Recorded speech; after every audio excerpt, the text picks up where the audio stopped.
Xustiza pola man é un poema que ten título. Se ledes Follas Novas, é moi importante ter isto presente. Os poemas que teñen título, os que non teñen. Moitos que teñen título, o que fan é reforzar unha idea que está xa no propio texto, que é unha especie de confusión. E agora vamos ver un poema espectacular, impresionante, que é moi complexo, que indica ata que Extremo Rosalía adiantouse a toda a poesía realmente en general en toda Europa, porque é un poema simbolista, ao mesmo tempo que surrealista, e ao mesmo tempo que empregando os elementos da vegetación galega e tamén os elementos nos que moita xente na sociedade galega atribuía socialmente a opresión ou a irracionalidade, a ideoloxía máis racionaria. Entón, cada quen que interprete o que vexa, pero eu si vos prego que vos fixedes como hai unha parte do poema que é unha descripción da natureza galega espectacular, que é a parte máis simbólica, e outra que é unha especie de surrealismo, pero con pés na terra. Hai elementos para poder entender. Eu teño a miña interpretación, pero cada quen que fala a súa. Este non ten, é un misterio.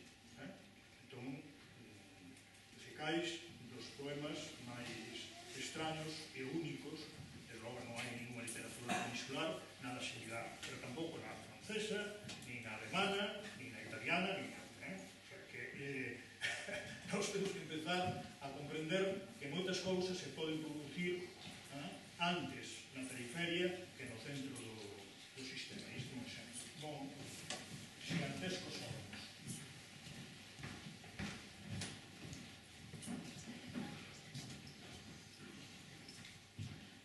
Gigantescos órgãos, mirtos que brancas flores ostentan, unhas con cogollos inda, outras que o vento esfollea, buxos que xa contan siglos e que xuntos verdeguean, formando de rama e troncos palos que na ida travesa, nos que moi descansadas van os euritas culebras, loureiros, irmáns dos buxos pola altura e a nacenza, pois arraigaron a un tempo no máis profundo da terra.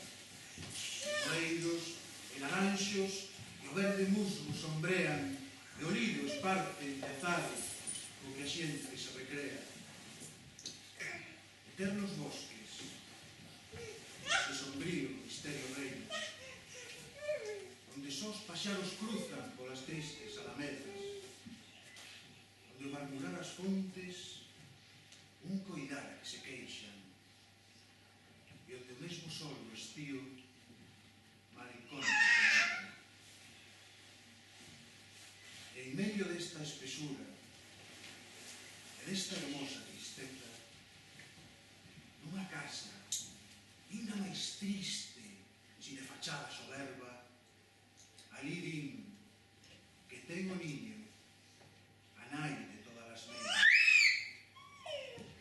Casa con portas de cedro, en cada ventana reixa, cociña como a de monxes, silencio como de igrexa, criados que non dan fala, cans que morden como feras. Ali a viron, negra e fraca, como unha gata famenta, no máis sano e máis florido da hermosa terra gallega. E estes males que nos aflixen din que todos veñen dela,